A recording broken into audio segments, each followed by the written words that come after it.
উঠোনে এত ময়লা জমেছে, আমাকেই একা একা সব করতে হয়, কেউ একটু দেখেও না। আর পারি না এত সব। কি গো দিদি, খুব কষ্ট হচ্ছে বুঝি? আমি না হয় ঝাড়ু দিয়ে দিই। না না থাক, তোকে আবার কষ্ট করে ঝাড়ু দিতে হবে না। বলি কি, তোরাও তো মাঝে মাঝে নিজে থেকে বাড়ির একটু টুকটাক কাজগুলো করতে পারিস। আচ্ছা দিদি, এখন থেকে তোমাকে আর এসব ছোট ছোট কাজগুলো দেখতে হবে না, এগুলো আমি নিজেই করে রাখবো, কেমন? আচ্ছা আচ্ছা, হয়েছে তো। আজ সকালে কি না খেয়ে থাকবি? একটু হাঁড়িতে করে দুটো আলু আর চালও তো চড়িয়ে দিতে পারিস। ও মা, দেখেছো, আমার মাথায় এই কথাটা আসেইনি গো দিদি, এক্ষুনি চড়িয়ে দিচ্ছি। তো তুই রান্নাটা একটু কর, আমি দেখি বাইরে গরুগুলো সব বেঁধে আসি। হ্যাঁ গো দিদি, আমাদের হাঁড়িতে যে একদম চালই নেই গো, এখন রান্নায় কি চড়াবো বলো তো? ইস, কাজের ব্যস্ততায় চাল কিনে আনতে হবে তা খেয়ালই ছিল না। একা একা কি আর সব মনে থাকে রে? এখন সকালটা না খেয়েই থাকতে হবে, কি করবি বল, আমাদের দুঃখ কষ্টের দিন। থাক দিদি, একবেলা না খেলে তেমন কিছুই হবে না, তুমি তো আর আমাদের জন্য কম পরিশ্রম করো না। কি আর তোদের জন্য করতে পারি রে বোন, স্বাদ থাকলেও সামর্থ্য নেই, বুঝলি? আজকাল মাঠের কাজে তোরা বেশ ফাঁকি দিস, বুঝলি তো? তোদের একটু বিশ্বাসও করা যায় না। মানে বাবু, আসলে এ রোদ গরমে কাজ বাজ আর কতই করি বলেন। একটুখানি জিরিয়ে নিয়ে আবার কাজ করতে হয়, সব মিলিয়ে বসে তো আর থাকি নে। তোদের সঙ্গে কথায় পারা যায় না। ওই দিকটাই যাই, একটু ভালো করে কোদাল চালা তোরা, দেখবি যেন উঁচু নিচু না থাকে, ঠিক আছে? সব কিছু ঠিকঠাক করবি। করছি বাবু, আপনি এত ব্যস্ত হবেন না। আপনি ওখানে বসে আমরা কি করছি, মানে আপনাকে তো বলছি এই খগের থাকতে কাজের কোনো চিন্তা করতে হবে না, আমরা আছি। আচ্ছা, বুঝেছি। তো খগেন, সামনে তো বর্ষা চলেই এলো রে, এবার বিলের মাছ টাছ ধরে খাওয়াবি তো? হ্যাঁ, সে তো প্রতিবারই খাওয়াই। ও বিল তো আপনাদের জমিদারি সম্পদেরই অংশ, তা আপনাকে খাওয়াবো না তো কোথায় খাওয়াবো? অনেকদিন গ্রামের ভেতরে যাওয়া হয় না, বুঝলি? পাড়ায় কে কেমন আছে জানতেও পারি না। কমাস হলো ব্যবসার কাজে এমন জড়িয়ে পড়েছি যে গঞ্জ থেকে ফিরতেই রাত হয়ে যায়। আমাকে জিজ্ঞেস করলেই তো বলে দিতে পারবো। আমি তো এই গ্রামের কে কি করছে সব একেবারে চোখ বন্ধ করে বলে দিতে পারবো। তুই তো শয়তানি কাজ ভালোই পারিস, তা কি আমাকে নতুন করে আনবার কথা বলতে হবে নাকি? চি চি চি চি, এমন করে বললে আমার বড় লজ্জা পায় বাবু। মানে এসব কাজ করতে মানে একটা আলাদা আনন্দ লাগে বাবু। তোর তো আনন্দ লাগবেই, আর অন্যের যে সে কারণে জ্বালা হয় সে কি জানিস? তা জানি বই কি, কিন্তু কি করব, আরে স্বভাব তো আর সহজে বদলানো যায় না। আজ বড্ড বেলা হলো, আমি চলি।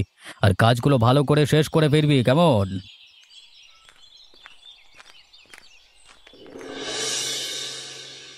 দিদিটা সারাদিন আমাদের জন্য ব্যস্ত থাকে, আমরা যদি একটু রান্নাটাও না করে খাই তাহলে কি আর হয়?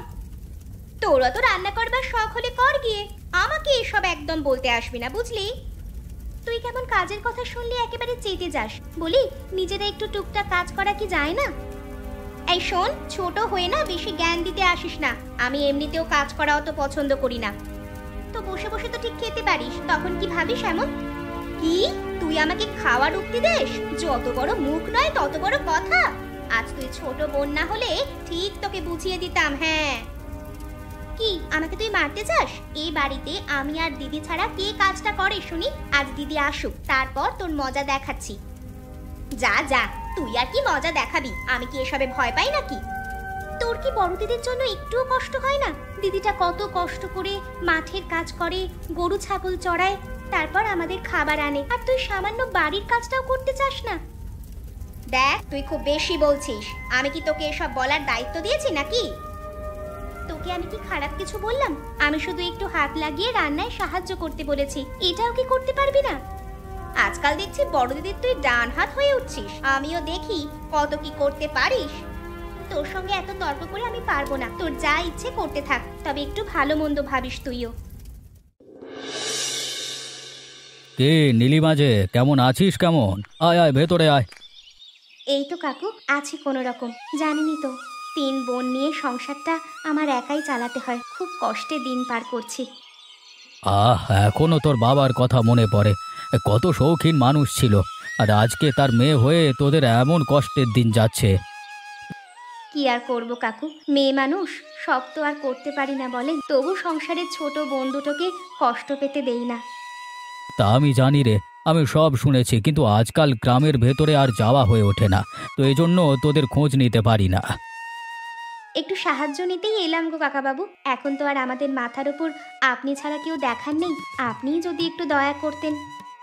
বল বল মা, তোকে কিভাবে সাহায্য করব বল। তোর বাবা আমার খুব প্রিয় মানুষ ছিল রে, যদি তোকে কিছু সাহায্য করা যায় তাহলে মন্দ কি বল। তালতলার পাশে পড়ে থাকা ভিটেটা যদি একটু করে দিতেন, তবে কিছু চাষবাস করে খেতে পারতাম কাকাবাবু।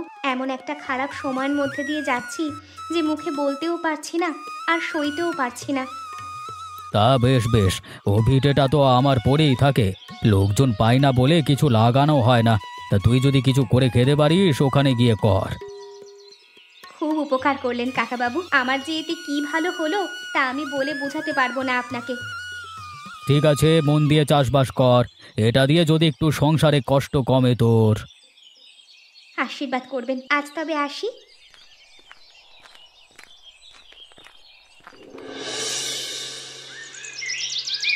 রে মুখ পোড়া, বলি এতদিনে বুঝি আমায় মনে পড়লো? আগে কত আসতি, আর এখন বুড়ো হয়েছি আর তোদের কোনো খবর নেই। আর কোথায় সময় পাই বলো বুড়িমা, সারাদিন অবিনাশ বাবুর ভাই ফরমাস খাটি, তারপর ঘরে ফিরতে ফিরতে রাত হয়ে যায়। তো বল কি ভেবে এলি? আর কাজ ছাড়া তো আর আসবি না। হে, তুই কি যে বলো না বুড়িমা, আমি কি আর আজকে নতুন আসলাম? শুনছি আজকাল নাকি তুই অবিনাশের বেশ ডান হাত হয়েছিস। সেই অবিনাশও আগে কত খোঁজ নিত, আর এখন তো আসেই না। ওই আর কি, তোমাদের কৃপা গো বুড়িমা, গ্রামে কোনো ঝামেলা বাঁধলে আমাকেই বাবু বিষয়গুলো দেখতে বলে আর কি। তা মুখ পোড়া, আমি যে এমন অসহায় হয়ে একা একা থাকি, আমার জন্য তো একটু কিছু করিস না? কি আর করবো বুড়িমা, তোমার ওই প্রিয় নাতনি নীলিমাই তো সব সাহায্য একা নিয়ে নেয়, আমি আর তোমার জন্য কি করব? তা ওরা অসহায় হয়ে একটু সাহায্য পাচ্ছে, তাতে আমার তেমন মাথা ব্যথা নেই। আমার দিকটা তো একটু দেখবি। শোনো বুড়িমা, ওদের অসহায় বলছো ঠিক আছে, কিন্তু ওরা যে আমার তালতলার চাষ করা ভিটেটা বাবুর থেকে নিয়েছে, এখন ওদের কি করব বলো তো? বাবুর জমি যদি বাবু দেয়, তাতে তোর আর আমার করবার কি আছে রে মুখ পোড়া? আমার ওই ভিটেটা খুব দরকার ছিল, কিন্তু কিভাবে যেন চাতুরি করে জমিটা ওরা নিয়ে নিল। এর যে একটা বিহিত আমি করব, এই বিষয়ে তুমি নিশ্চিন্ত থাকো বুড়িমা। শোন মুখ পোড়া, ওদের ক্ষতি করে কি এমন শান্তি পাবি তুই বলতো? নীলিমা কত কষ্ট করে সংসারটা চালায়, আর তুই কিনা ওদেরই ক্ষতি করতে চাইছিস? এক্ষুনি সামনে থেকে চলে যা তো, এসব বলতেই বুঝি এসেছিস? জানি তো তুমি এসব শুনে রেগেই যাবে, কারণ ওদের প্রতি কিসের যে তোমার এত টান। একদম বাজে বকবি না, ওদের আমি ছোট থেকেই ভালোবাসি, আর ওরা যে কিভাবে এত দূর এসেছে তা আমার চেয়ে কেউ ভালো জানে না। নাও নাও, থাকো তুমি ওদের নিয়েই, আমি চললাম। তবে ওদেরও যে আমি ভালো রাখবো না তা মনে রেখো।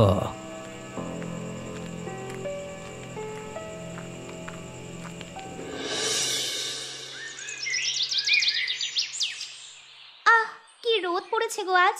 এমন রোদে যে কিভাবে লোকে কাজ করে, একদম হাঁপিয়ে গেলাম। তোর বুঝি কষ্ট হচ্ছে? কি করবি, আমি তো একাই করতাম এতদিন। অন্তত তুই যদি একটু সাহায্য না করিস, আমি তো আর একা এত পারি না বল। না না গো দিদি, এমন বলো না, আমার তেমন কোনো কষ্ট হচ্ছে না। আজ বুঝতে পারছি গো তুমি কেমন কষ্ট করে আমাদের সংসারটা চালাও। তুমি না থাকলে আমাদের যে কি হতো গো দিদি। ধুর পাগলি মেয়ে। তা হ্যাঁ রে, তোর কি খুব ক্ষুধা টুধা লাগছে নাকি? আজ তো সকালে তোকে নিয়ে এলাম কাজে, রান্নাও করা হয়নি। অবশ্য একটু চিঁড়ে আর গুড় বেঁধে এনেছি।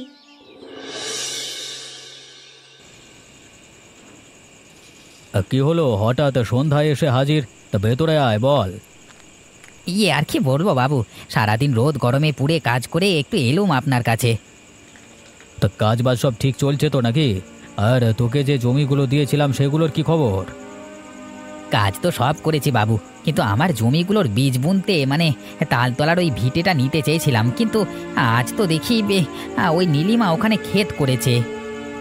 হ্যাঁ, সে তো খুব অনুরোধ করেছিল, তাই ওই জমিটা নীলিমাকে নিতে বলেছে। কেন, তুই না হয় অন্য কোথাও বীজ বোন? সব জায়গায় কি আর ভালো বীজ হয় বাবু? ওখানে একটা সুন্দর পরিবেশ ছিল, তাই বলছিল। তা ওই নীলিমাকে যে জমিটা দিলেন, ও তো বলে বেড়ায় ওই তালতলার জমিটা নাকি ওর বাপ দাদার ভিটে। হ্যাঁ, বলিস কি রে? এটা আবার কখন শুনলি? সে কি বাবু, জানেন না এখনো? গ্রামের সব লোকের মুখে মুখে ঘুরছে ও জমিটা নাকি ও বাপ দাদার, তাই নাকি ছেড়ে দিয়েছেন এসব বলে বেড়াচ্ছে। ওদের তো খুব সাহস দেখছি। অসহায় ভেবে একটু সাহায্য করতে চাইলাম, আর ওরা শেষমেশ এমন বলছে। ঠিক আছে, ওই জমি ওদের করাচ্ছি দাঁড়া। আমি আর কি করব, কালকেও এ নিয়ে খেতে বসেই আমার সঙ্গে তর্ক করলো। বলল, যা গিয়ে তোর বাবুকে বলিস এই জমি আমাদেরই ছিল আর এটা আমরা ছাড়বো না। বেশ, তো তাহলে ওদের অনেক সাহস। ঠিক আছে, কালকেই ওই জমি তুই লোক নিয়ে গিয়ে কেড়ে নিবি, আর কালকে থেকে ওখানেই তুই চাষ শুরু করবি। তারপর দেখি ওদের পাশে গিয়ে দাঁড়ায়। আগে আপনি যা হুকুম করবেন তা আমি পালন করতে বাধ্য, তবে আজকে আসি বাবু।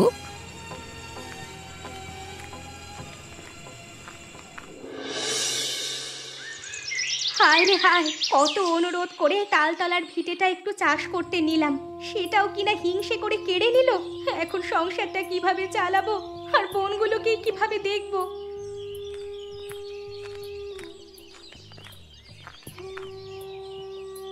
কিরে, মাথায় হাত দিয়ে একা একা কি ভাবছিস? তোকে তো বেশ চিন্তিত লাগছে। কি হয়েছে বলতো? আর কি হবে গো বুড়িমা, সব আমাদের কপাল, সবই কপাল। ওই তালতলার ভিটেটা কত কষ্ট করে ঠিক করে তাতে একটু চাষবাস করা শুরু করলাম, আজ গিয়ে দেখি ওই মরার খগেন লোক নিয়ে ভিটেটা দখল করেছে গো। সে কি, তুই কিছু বললি না পাজির হাড্ডিটাকে? ও এত সাহস পায় কোথায় রে? ওকে আর কি বলবো গো বুড়িমা, বাবুর একেবারে কাছের লোক। ও যা বলে বাবু তাই ডান কানে শোনে, আমাদের কথার তো কোনো মূল্যই নেই গো। আচ্ছা, তোকে এসব নিয়ে আর চিন্তা করতে হবে না। আমি তো আর মরে যাইনি। ছোট থেকে তো তোদের বিপদ দেখলে চুপ করে থাকতে পারি না। তুমি তো বুড়ো মানুষ, এই বয়সে তোমার আর কি বা করার আছে গো? আমার একটা ভিটে পড়ে আছে, ওখানে যদি সবাই একটু খাটিস তাহলে পেটের ভাত হয়ে যাবে। আর আমার একটা বুদ্ধি এসেছে। কি গো বুড়িমা, বলো বলো। এখন তাল পাকার সময়, আমি ভাবছি পূজা আর রাখি দুজনে কাল তাল পুকুর থেকে তাল নিয়ে আসবে, আর সেই তালের পিঠে বানিয়ে বাজারে বেচবো। কেমন হবে? তাহলে তো বেশ হয় গো বুড়িমা, আমি তবে আজকেই আমার বোনেদের বলে রাজি করাবো, কেমন? বেশ বেশ, তাহলে তুই তাই কর। আর দেখিস তোরা বেশ সুখে থাকবি। আমি চাই অন্তত তোর অসহায় 3 বোন ভালো থাক। হ্যাঁ গো বুড়িমা, এ সময় তুমি পাশে না থাকলে যে কি হতো, আমি তো হতাশই হয়ে গেছিলাম। তোদের এই বুড়িমা যতদিন আছে তোদের ভাবতে হবে না রে। আমার কথা মতো চল, দেখবি তোদের অভাব আর থাকবে না। ঠিক আছে গো বুড়িমা, আমি তোমার কথা মতোই চলবো। আজ তুমি না এলে যে কি করতাম ভেবেই পাচ্ছিলাম না। দিদি, খুব জোরে বাতাস শুরু হলো তো গো, একটু পর বুঝি ঝড় আসবে, আমার তো ভয় করছে। তুই আমাকে ভালো করে ধরে থাক, এখন কোথায় আর যাবি বল? অন্ধকারে কিছুই দেখা যাচ্ছে না, লণ্ঠনটাও বাতাসে নিভে গেল। দিদি, আকাশে কেমন বিদ্যুৎ চমকাচ্ছে দেখেছিস? এখন যদি মাথায় বাজ পড়ে গো। আরে ধুর, তুই অত ভয় পাস না, আমি তো আছি। আর আজ যদি তাল না পুরোই, কাল বাজারে কি বিক্রি করবে বর্দি? তা তো বুঝলাম, কিন্তু এই যে বড় ঝড় উঠেছে দিদি, যদি কিছু হয়ে যায় আমাদের তখন? কিচ্ছু হবে না, আমি তো আছি। চল চল, ওই বড় গাছটার নিচে গিয়ে দাঁড়াই আমরা। যেভাবে বিজলি চমকাচ্ছে তাতে যে কোনো সময় বড় বাজ পড়তে পারে রে। হ্যাঁ হ্যাঁ হ্যাঁ গো দিদি, তাড়াতাড়ি চলো, ওই গাছতলায় গিয়ে দাঁড়াই আগে। আয় আয়, আমাকে শক্ত করে ধরে থাক, কোনো ভয় নেই। দিদি, কি বিশাল বাজ পড়লো গো! ওরে বাবা, এত বিকট শব্দে বাজ পড়লো, চারিদিকে তো আলোয় ঝলসে গেল রে। দিদি, বাজটা বুঝি তাল গাছগুলোর ওপরেই পড়লো গো। আমিও তো তাই দেখলাম, চল তো একটু সামনে এগিয়ে দেখি। হ্যাঁ হ্যাঁ, তাই তো মনে হচ্ছে। দিদি দেখ দেখ, মাটিতে গোল গোল এতগুলো কি চকচক করছে রে। আরে দিদি, এগুলো তো সোনার তাল রে। হ্যাঁ, কি বলিস? দেখি দেখি, আমায় একটু দে তো। ও মা, তাই তো রে। দিদি, ওপরওয়ালা বুঝি আমাদের এবার একটু সহায় হলেন রে। চল চল, তালগুলো নিয়ে তাড়াতাড়ি সরে পড়ি। এমনিতেই আমাদের তো আবার শত্রুর অভাব নেই।